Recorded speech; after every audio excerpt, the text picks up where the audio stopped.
little thing hooked up permanent. Comes up to a little funnel that's mounted permanently with a little keep the bugs out flap, and I pour a little bit of alcohol mix in it, this right here, and that's what cleans out the tube in this heating unit. And as you'll see right now, I'm going to give you a reading of what this heater. The heater's been running about 35-40 minutes. That's Preston, and that's Anna Mae, and there's Emma.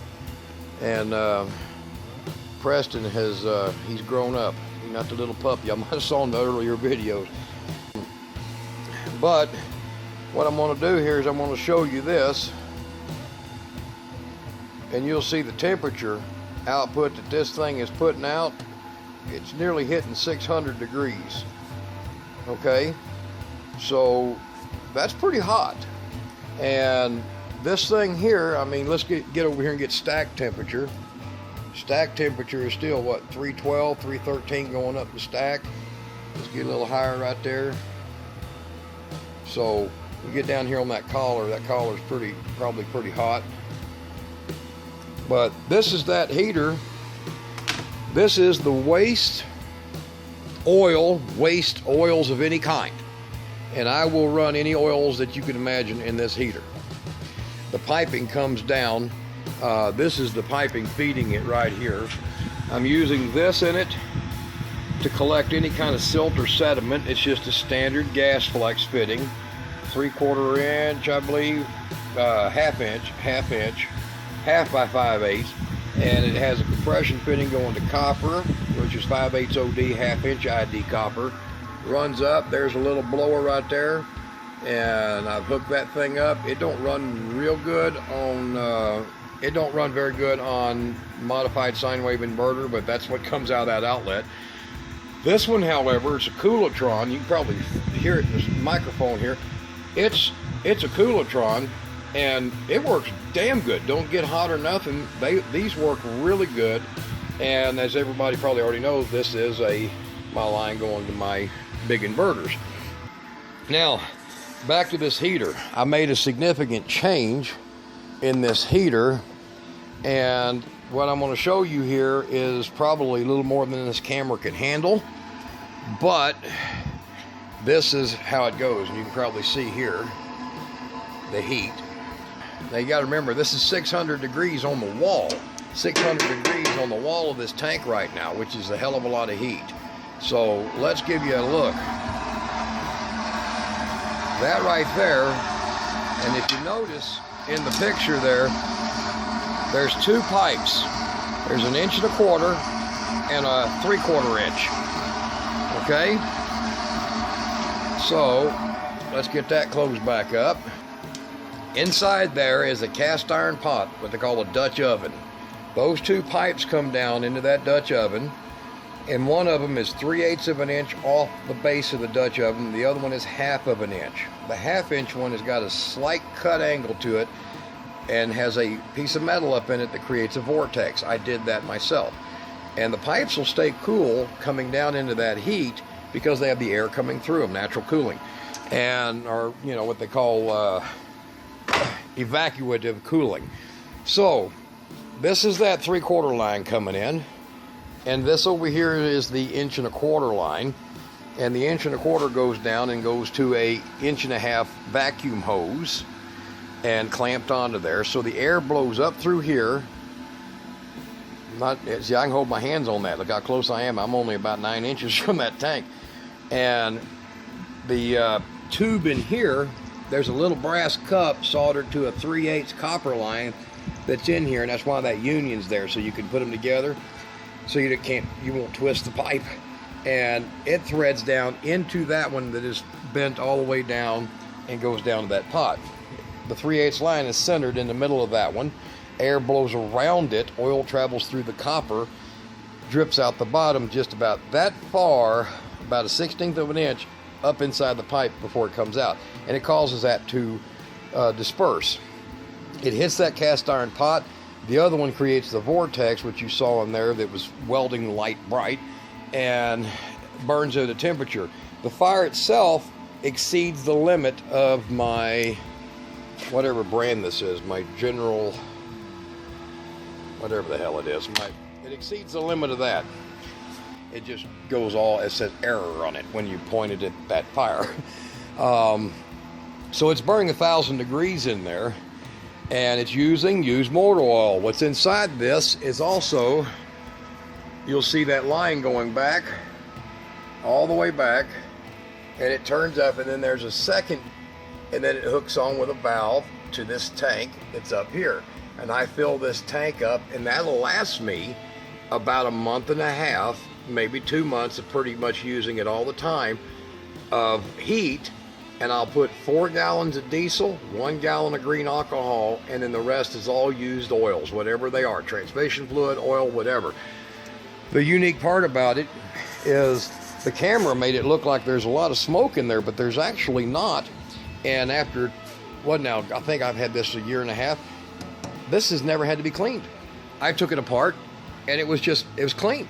Going up on top, the stack has little small, like a screen on it, and it doesn't plug up. So apparently I'm burning cleaner than these commercial grade ones.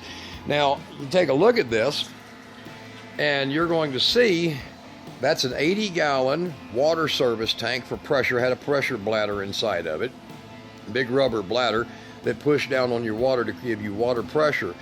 That's an 80-gallon tank, and that's salvage, come out of a job I did. That door and that flue fitting right there came out of a $50 kit from Amazon for a barrel stove, you know, the ones you lay on the side, and I just used angle iron to make a squared frame for that to mount to. So all together, pipe and all, I mean, even pipe going all the way up to the roof of this building, which is 33 feet, all of this ran me under $200. $200 to make a heater that heats a 2,800 square foot contained space. So everything that's out that I have out here, even this all goes upstairs. I have upstairs, and there's all my speakers going across up there, and it heats everything in here. It doesn't matter where I go in this shop. I mean, it's about probably over there at that thing. It's probably every bit of about 85, 90 degrees within 10 feet of it. Over here, it's a nice, comfortable 70, 72 degrees. However, this big heater maintains this building, which is a big building. I mean, even this door here is an 18-foot door, or kind of a necessity. One of the things that guys were asking me about is me restoring these batteries I've got, and this battery here is I don't know if you can read that, I can barely see it, but it is a AUG 01. So I don't know if you can hardly see that. That's AUG 01. It's a 2001 battery. This battery, when I got it, but it literally had no volts. I mean, it was you would put the meter on it, and you would get roughly about 1.9, 2.2, something like that. That's positive. And what I've done here is I used the Epsom salt, okay, and I used 5 milliliters Epsom salt.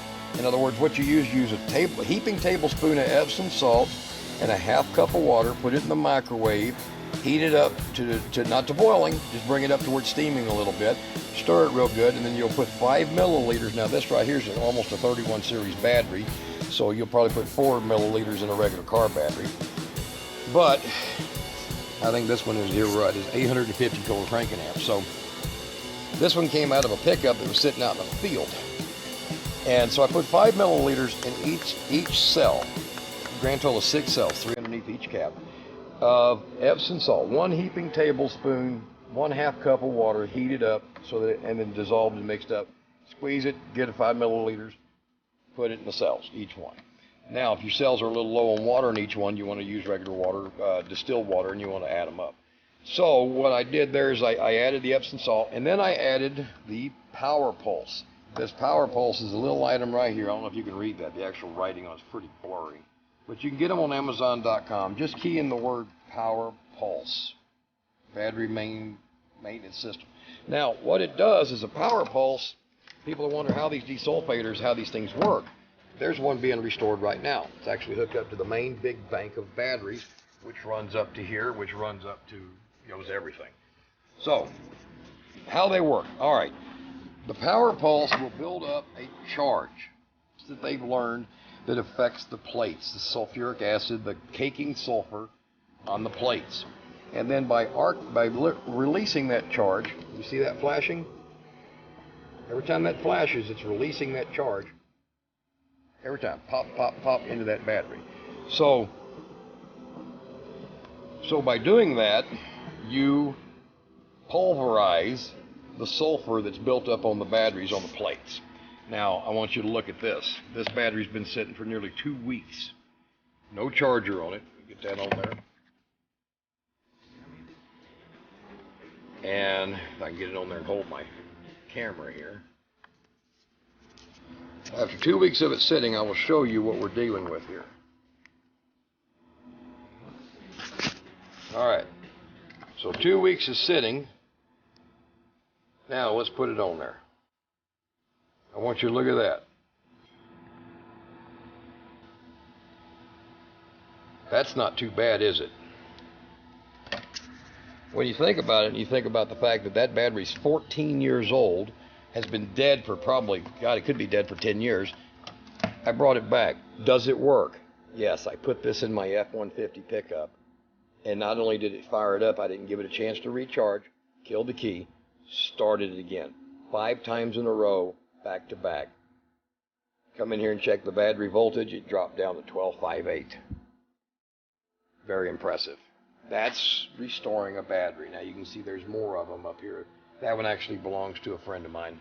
Brought it by, wanted it redone. And that one is a January, here, look at that. January 2008. And if it wasn't any good to be able to desulfate, that wouldn't flash. All right, this kind of a dead giveaway. If your little bulb there, your little LED don't flash, it don't work. All right, so probably a long, silly video, but one day I'll give y'all an update.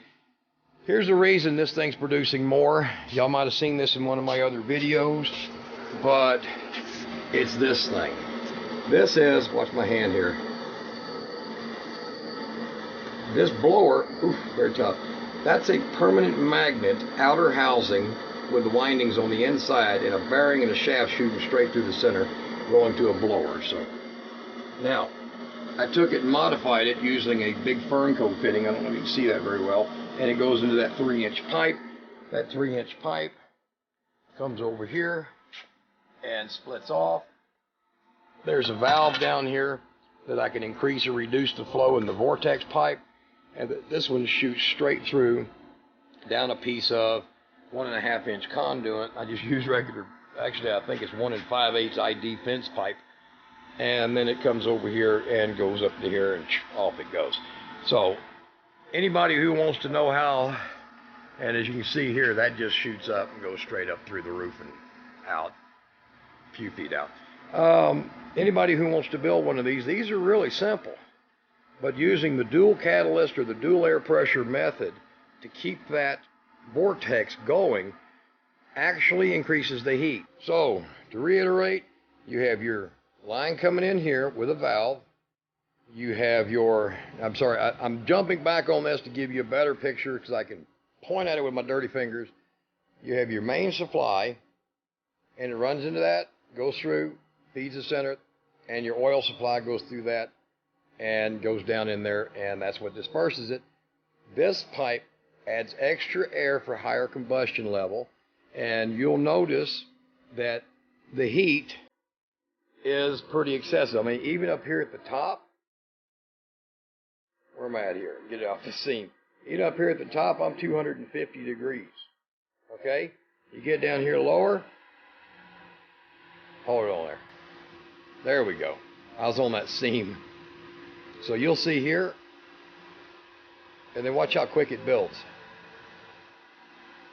There's a reason for it being cooler up here. It's called that thing. So you get over here, and here's your heat, guys. You take, uh-oh, it overheated. It's too hot. It's above my reading. So let me get back a little ways and see if it'll cool off here.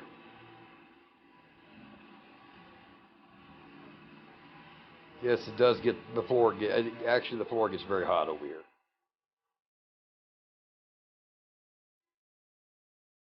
All right.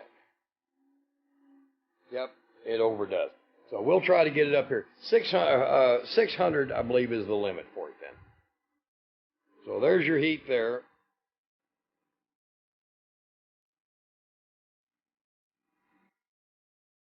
It's right above that door there. You tell me. Watch it. I think it's going to get over it. So, yep, it goes over 600 degrees. That's all this thing will read. 600 degrees. Not bad, huh? 200, under 200 bucks. Heat a whole shop. All right. My friends in Canada and a few other places, look, I cleaned the place up a little bit. Not too bad, huh?